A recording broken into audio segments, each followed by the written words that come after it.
All right, so this is the preach video that he made about Torghast. I'm actually kind of curious what his opinion on this is, because you know, like, Torghast is like one of the main, like, if Torghast is bad, I think the entire expansion will be bad. Like, Torghast has to be good. Blizzard has let a lot of people into the beta, and one of the things they're regularly saying is, Preacher, this Torghast ain't like the one you showed me. And they're right. Torghast has changed quite a lot. Let's take a quick look.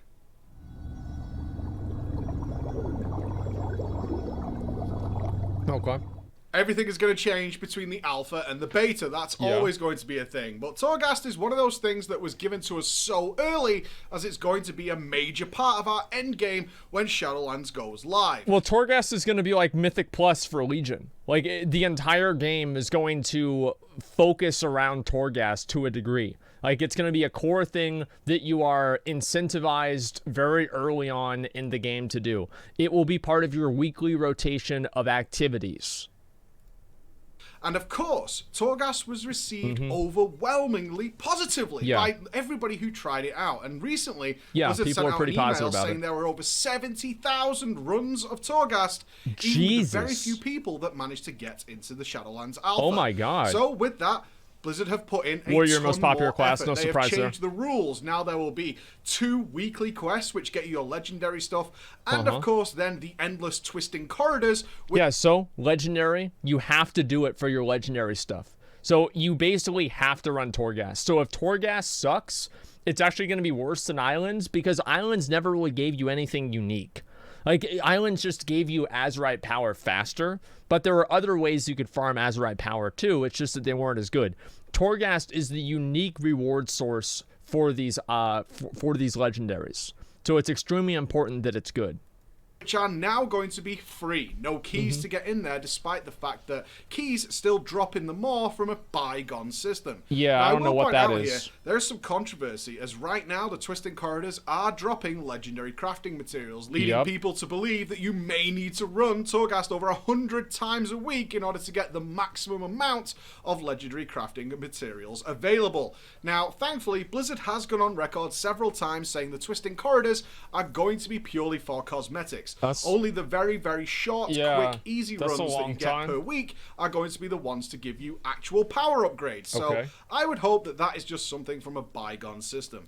Now, getting into Torghast itself, it has changed. Let's talk about your introduction to Torghast. Shortly after going to the mod, you're going to receive a quest to say, hey, find out about Torghast.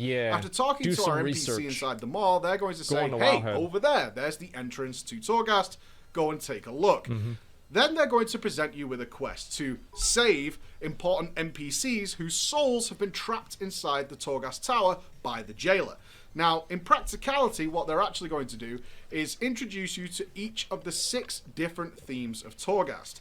Torghast is broken up into themes, and it's done in 6 level blocks. That's like whenever you go inside, there's like all the different portals. Levels will contain a brand new theme, finished off by a boss on the 6th floor. Then floor 7 or whatever it might be after the 6 will then give you a brand new theme for the next 6 floors, again resulting in a boss. Then you'll get a brand new theme.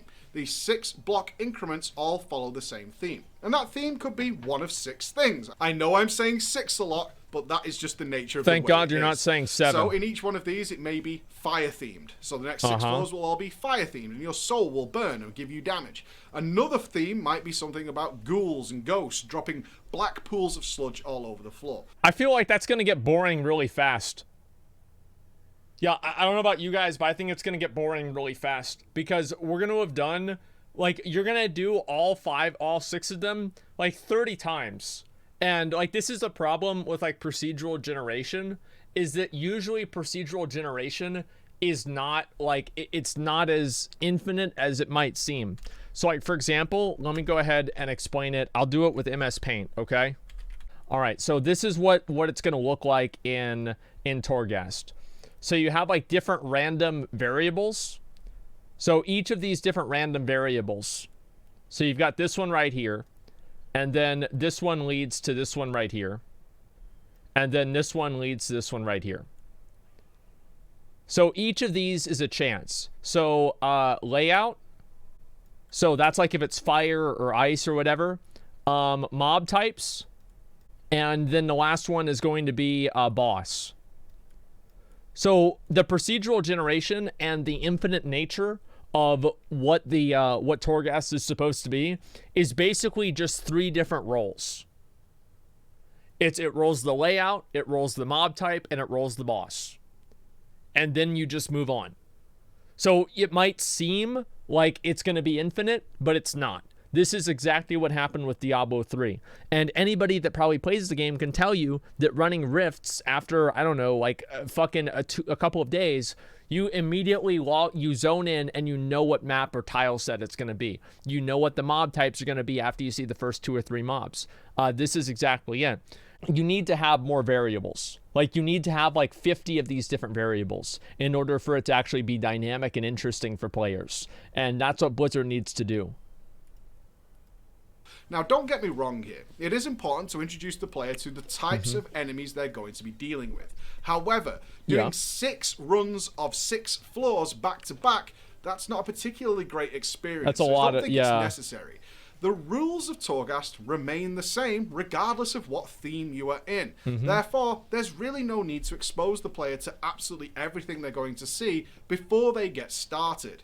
It may feel more comfortable, but ultimately, going into a new area is going to be fine. The rules remain the same. You know exactly what you need to do. It also means that it makes TORGHAST a little boring. Let me explain. Okay. TORGHAST is about the rise in power, the sequential growth of your character throughout a TORGHAST run, which can go in a number of ways. Sometimes you may fail. That's okay. Sometimes you may become super powerful very early. And that's Sometimes you may need to work at it and then you find success. The problem is that usually takes more than 6 floors in order to get there. Or at least it did. Oh, yeah. If you make people run 6 runs back to back of 6 different themes, it makes TORGHAST really boring and kind of cumbersome. It's taking a lot of time, depending on how often how people play TORGHAST, such as clearing every single mob. You're talking maybe 30 minutes a run, even if it's a very easy 0 to 6 floor run. Because it's fucking boring. Like, that's the thing. It's like, that's not what Preach is saying, right? But it's what I'm saying. It's fucking boring. Like, you're just sitting there doing TORGHAST over and over and over. And you're not getting to the point where TORGHAST actually, like, the abilities kind of start to snowball and you start seeing that exciting effect of, like, your character becoming more powerful. And that's what the issue. The issue is you cannot make the content boring. If the content ends up being boring, then people are just not going to enjoy it. That's why people don't like Mythic Plus. A lot more people, at least of my friend group, right, that I play with, a lot less people push Mythic Plus or care about Mythic Plus now in BFA versus in Legion, because it's just gotten boring. That's all there is to it. It's just straight up fucking boring. That means that if you're doing that 6 times, that's like 3 hours worth of TORGHAST. Not only that, 6th floor, you're not really getting to that super powerful stage. You're not getting to that point where your character is becoming crazy and wacky and outlandish and all the cool stuff that I know exists in TORGHAST. In fact, the game is going to kick you out after the 6th floor, so it starts again, meaning that your character got slightly more powerful, but not to the stage where it was crazy fun like people are expecting to happen in TORGHAST if they've been following videos on it. Yeah, that's what's the coolest part about it. Because you're going to do that 6 times in a row. That was 100% the coolest part about it. Before they finish the quest line and then unlock the twisting corridors, which allows you to do 18 floors. Until that point, you're not going to be able to do it. You may be worried about alts here, but I can tell you Blizzard have confirmed that on an alt character, you're not going to have to do this. But it doesn't take away that on a new character, this is kind of a bummer. It's a real long, drawn-out process that's practically unnecessary, and the quest in there is inconsequential. It actually doesn't really take effect until the very last floors of a certain amount of runs. What you end up with is players being a little bit resentful of TORGHAST, which is the feedback I've had from players who have joined the beta, dived into TORGHAST, and then gone, actually, this is kind of a pain. I spent the last 3... So the infinite TORGHAST thing, that's not in the game anymore, right? You just have 18 floors, and that's it? Not yet? Okay, there are checkpoints. Infinite max, 18 floors at a time. Okay... Maybe that's a better idea. I don't know. I have no idea. Nobody fucking knows? Yeah, nobody. I probably should try it myself and find out. You do 18 floors over and over, not happy? Well, if you reset, so the idea, I don't know. It's more complex than that. 3 hours unlocking the twisting corridors, and it really was a drag. For those reasons that we just talked about, such as it takes longer than 6 floors for the run to really get going, and people never get to experience that during this introduction. Remember, I don't think this is a big deal, personally. Like, having to do it once on your entire account is not that big of a deal, because it's going to be new enough to where players probably aren't going to get bored of it until maybe the very end. Like, it's not good, but it's also not terrible either. The rules remain the same. Blizzard could quite easily just have the player do 3 runs instead of all 6, showing them 3 different themes, showing them that the rules all remain the same, and also get the quest done more efficiently, and provide earlier access to either weekly stuff that they need to do for legendaries, or to the twisting corridors if they want to take part in a longer run. Again, it does not matter what the theme is, Torghast works the same way in all things. Okay. Another change Blizzard have made is to increase what is on the store. So inside Torghast, there is what they call a broker. Yeah, it's the guy that sells you shit. And you can make the decision to kill the brokers if you want for a large amount of currency. Yep, and then pray that that broker wasn't supposed to appear later in the run. And you can actually buy things from a different broker. Now, what is the purpose of the broker?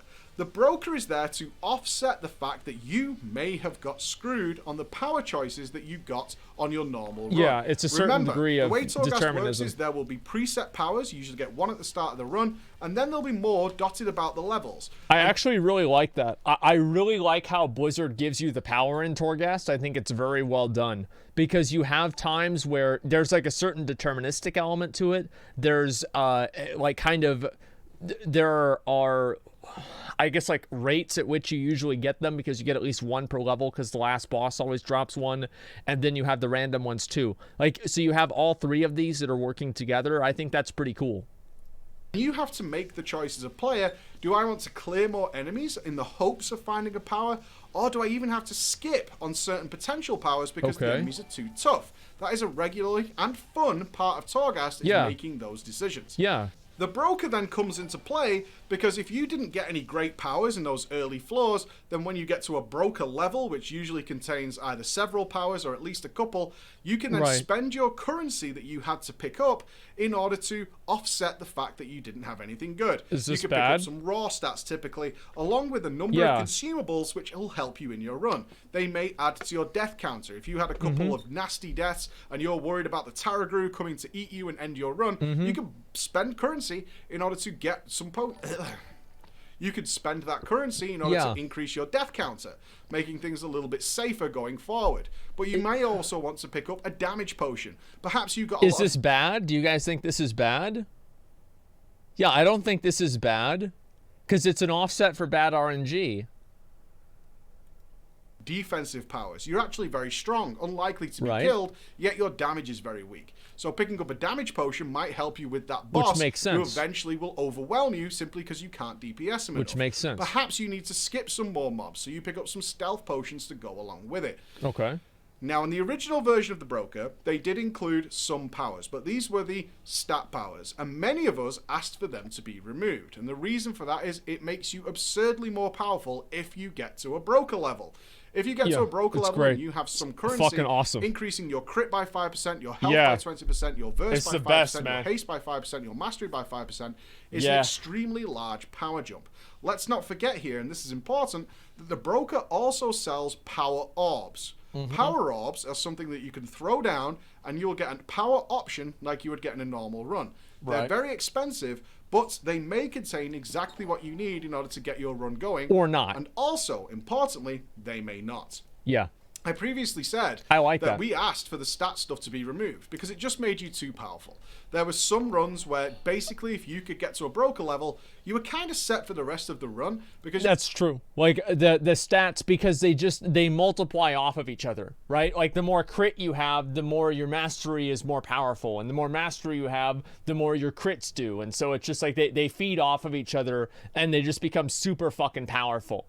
And obviously that's something that Blizzard probably should avoid, or at least should cap it out with like your crit chance and fucking mastery and haste chance, you know? It's like corruption almost. Not quite. AKA getting rewarded for performance. Well, no, because like you just get lucky or you just go to the level and you buy them. It's not like this is a reward for being good at the game. It's just something that happens. Your character's power leap after getting to a broker level was just a little too strong. There wasn't a linear increase in difficulty. Too much. Suddenly, you were very powerful.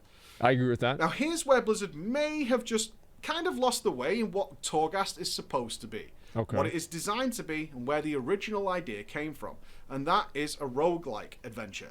That's what it's supposed to be. Alrighty. It's totally fine that the weeklies are pretty easy. Not everybody is going to like TORGHAST. Nobody gives a That's shit. That's fine. Yeah. Not so everybody those gives a guys shit, can get that stuff done, get their legendary stuff, and be on their way. But for the people who enjoy TORGHAST, there are definitely things that Blizzard have done which they're probably not going to like. One of them is the addition of more specific powers to the broker. What do I mean? What? Well, previously the broker just had stat upgrades on him. Now the broker actually contains specific deterministic powers, things that usually are a random choice from a power orb. And they're also way cheaper than the power orbs themselves. Actually, half the price. This really is crazy. Why would you pay twice the price of the currency that you pick up in TORGHAST for a random chance at a power, when for half the price I can buy a very specific power, and often these are very, very powerful.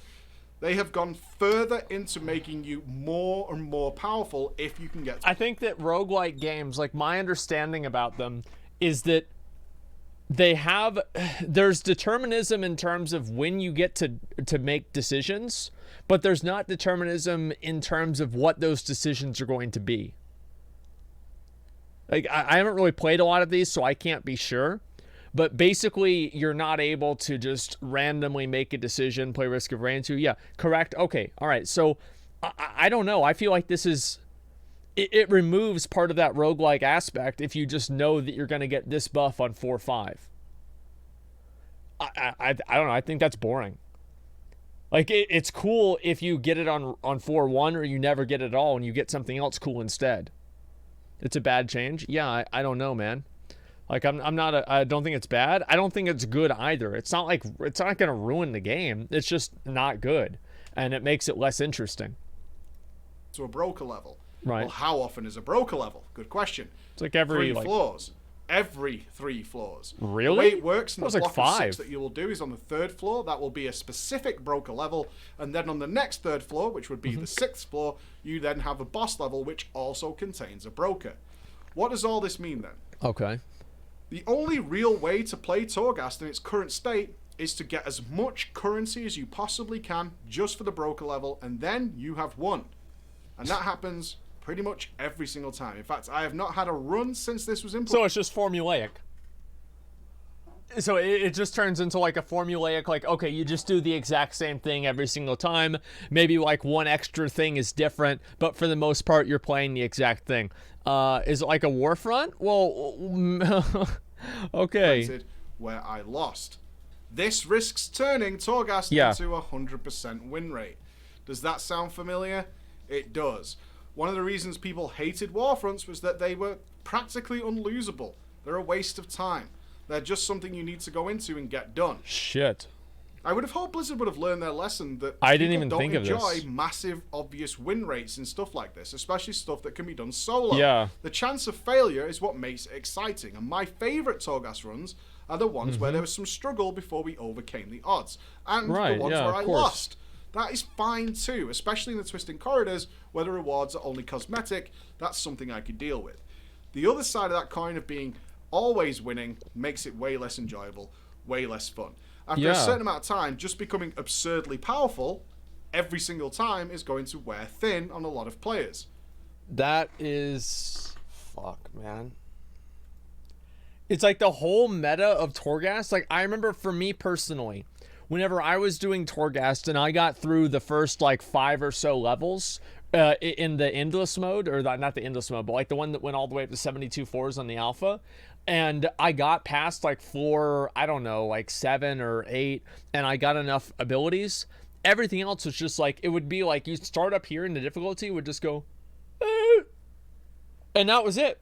And so whenever you're down here, you know, like, what's like, I remember I would like, people would stop watching because they're like, okay, well, we know what's gonna happen. He's gonna go to the next floor, he's gonna kill everything, and then he's gonna go to the floor after that, he's gonna kill everything in that floor too, and then there's gonna be a floor after that, and he's gonna kill that one too. And yeah, it does get boring, man. So fucking true, dude. Yeah, it's like, if Torghast doesn't have a lose condition, it's gonna suck. Like, can we think of anything that's good in the game that doesn't have a lose condition? Mount Munch? Okay, all right, yeah, so I don't think so. It's like, you think about like your islands. Like, islands don't really have a lose condition. Warfronts don't really have a lose condition. I think Blizzard is afraid for players to lose. They don't want people to lose. That's not a way to, that's not a good way to make a game, man. I don't think that it is. I don't think that's a good way at fucking all. What do you mean? Yeah, Mythic Plus-ish way? It's a participation trophy? Yeah, I don't know. I love losing every day. Well, I mean, if you're doing harder content, you will. But it's like, I don't think that the game does itself any favors by creating a mode where people can opt out of losing. And that's effectively what it is. People are opting out of losing. The element of risk is very important. Now, don't get me wrong. Roguelike adventures have had stores in the past. Nearly all of them do. However, what they don't do is make it so that you win if you get to a store. A game like Faster Than Light might have multiple stores on a single level. However, the options they have are very, very limited. That means you could visit all of the stores and not get anything worthwhile.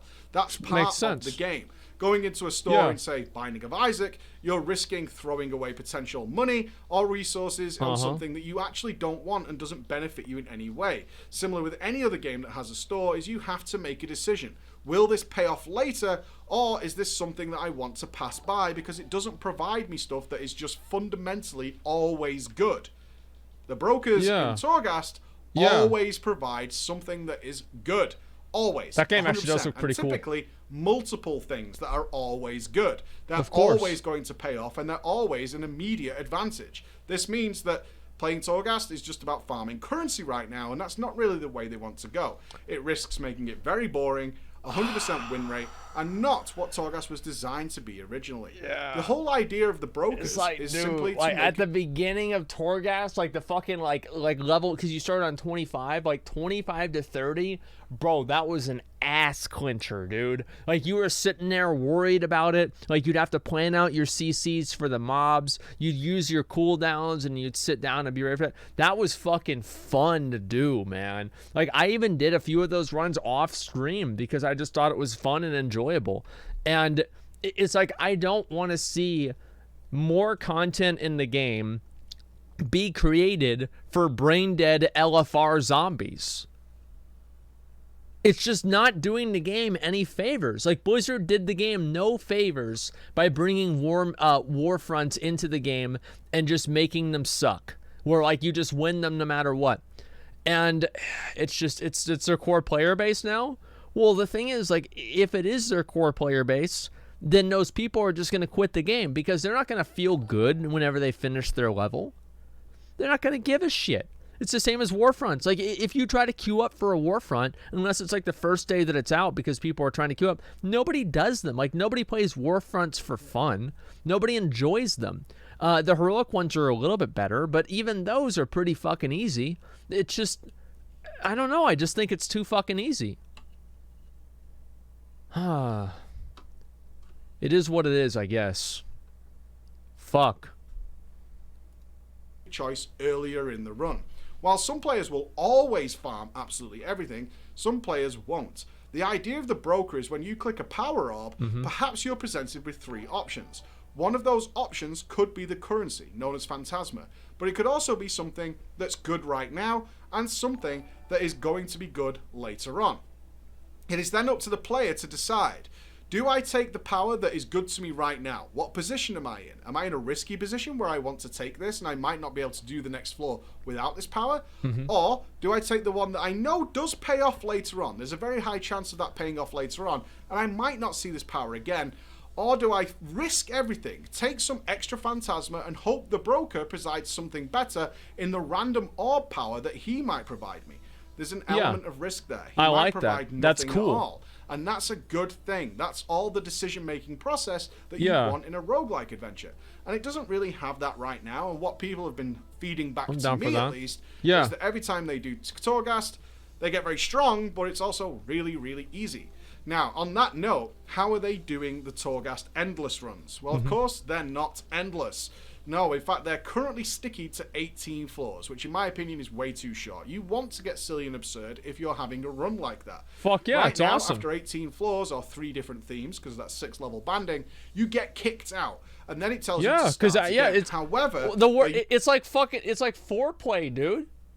It's like you're sitting there, and it's like you're getting your dick sucked, and right as you're really getting into it, they throw you out of the fucking level. You get thrown out of the fucking level. It's so annoying, man. Yeah, it's like you're that close, and it doesn't happen. Using the checkpoint system that they trialed in alpha to say, when do you want to start? So it will record where you were and say, okay, you started, you got to floor 18. So now you can start on floor 14. And you start on floor 14 with no powers and go again. The circle of life on this is that, again, if you can make it to the broker floor and you farm as much currency as you can, chances are once you hit the broker floor, you're then won. You've done. You beat the game. And you can go all the way for another 18 floors up to floor 22, whatever it might be, and just keep going, right? You can just keep going over and over again. And the real challenge of Torghast becomes nothing to do with how many floors you can complete or how hard it is to get there. It's just the first 3 floors every single time. Can I make it to the broker level within 3 floors? And if so, I win. Now, if Blizzard wants to go down that road, fine, that's okay. But as somebody who played it when it didn't have any of these things, I can tell you now, personally, I found it considerably better when it wasn't a guaranteed win rate, when my gameplay wasn't purely determined about it's how fucking much boring, money dude. Because it's fucking boring. That's what the problem is with it. Is it's just like, if you know what's going to happen at the end of the run, and all you have to do is just play it through. Like, how many of you guys have gotten bored with visions after you've done them a million times, after you've gotten all of your fucking gear and you can 5-mass the vision and it's a joke? Like, I would say a lot of you guys, it's crazy, man. It's so fucking crazy. Visions aren't just boring, they're annoying. Yeah, maybe they are too, but you see what I'm saying, though. Mage Tower was so fun, it was hard to do. Well, not only was it hard to do, you only had to do it once. Like, I would have loved to see, like, a Mage Tower weekly quest or something like that, but we never got one of those. But overall, I don't know. If Torghast is just meant to be like this time-consuming activity that will take you 30 minutes a week or 1 hour a week, and there's no lose condition involved, and all you have to do is complete it, like, I think that's kind of boring. Like, if you want to actually, like, another opinion I have is I don't like how you get the loot from the box for, like, your Mythic Plus box. I don't like how you get the loot from the box even if you don't complete the timer. I don't like that from, like, the weekly box. Like, from the dungeon, that's fine, right? But from the weekly box, I don't like that because it just makes people, like, lazy. It's too easy. Like, there's almost, as I said, there's, like, no win condition at all. It's insane, man. I don't know really what else to say. Everybody gets a trophy? Yeah, exactly. Everybody gets a trophy. Get before I hit a broker, and then just winning the game after that. That was not the experience I had in Torghast. That's not what I fell in love with. And I understand that when you get such positive feedback about a new feature of the game, that maybe you want to throw more and more in that to encourage it. People like getting super powerful in Torghast. Let's make that more prevalent. The thing is, if you're super powerful all the time, it loses its fun, loses its variety. It doesn't matter. Loses its flavor. Yeah. It's only when it we had a really good run coming and then got really powerful, that's when it really started to pop off. But that's contrasted by those runs that we failed, those runs that I feel like one of the problems is, like, Blizzard Please relax. This is obviously not going to go live. This is testing specific powers on beta. No reason the powers would be half the price. Even Preach suspected this is a bug. Not sure why this whole video. More pressing issues in my opinion. I don't think that's true at all. The reason why the powers would be account wide, or sorry, would be cheaper is because they offer a more distinct advantage and they are only available and useful for certain different types of classes, or not classes, but like different types of builds. So like for example, like the Whirlwind, would you rather have 10% more crits or 20% more health, or instead of that would you rather have your Whirlwind do 50% more damage? Well, Whirlwind doesn't do shit for damage anyway. 10% more crit is better in like every regard. So that's really what the difference is. Like I understand that Blizzard is afraid to challenge players, the worst players in any way. Well, yeah. I mean, I think that's the issue, is like Blizzard doesn't want to challenge players. And anytime that players are confronted with a lose situation, they just completely mauled out and start crying. Like, obviously, it doesn't mean like everything has to be super fucking hard, but there has to be situations in the game that are hard to do. And I feel like Warfronts are the best example of this, where you're just like garbage, man. They're just fucking garbage. It's insane. All right, let's go over here. Finish the video. Really hard. Those runs where we had to struggle to get things going. And challenging is near impossible. Yeah, I guess so. After earning that payoff. Many of you might enjoy it if it's just 100% win rate and you can just keep going and going and going. I happen to believe in the Warfront situation is that many people will find it lackluster compared to what it can be. So that's why when you get the beta, for those of you who are still waiting, hopefully you'll get in soon, your Torghast may look a little different than the Torghast that I showed you. Thank you very much for listening. I'll see you again. Bye-bye. I think that saying it's not going to go live this way, that's what people thought about corruption. That's what people thought about Azerite gear.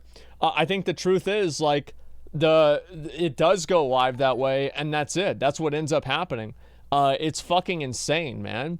Yeah, I don't know really what else to say. Retail WoW, I want to be visible with everything. Yeah, it's just insane, man. People are crying that the Mage Tower was too hard. Well, yeah, because they're bad at the game. Like, people are going to complain about everything. Like, if Heroic Warfronts were the meta, and there was no normal Warfront, Heroic Warfronts were normal Warfronts, and people could lose at those, people would cry about that like crazy. Like, yeah, they'd get really upset about that. But the fact is, like, just because players get upset about something doesn't mean they're right. It's like the whole thing is like, oh, because somebody gets offended by something, the world has to change. Just because somebody's mad, or just because somebody can't do something, that doesn't necessarily mean that what's being done or what the challenge is unfair or needs to be nerfed. There are some times where people just need to get better at the game and figure out what the fuck they're doing. It's like, why is it that the game is required to have this, like, why is it that people are able to opt out of difficulty? Like, I genuinely do not understand that. I think that is one of the worst things right now about the game. Is like the game, it's built completely around opting out of difficulty. And it's like, oh, well, shouldn't they just have a mode that's like for completely brain dead bad players to be able to complete the game anyway? No, I don't think so. I think games like that don't matter.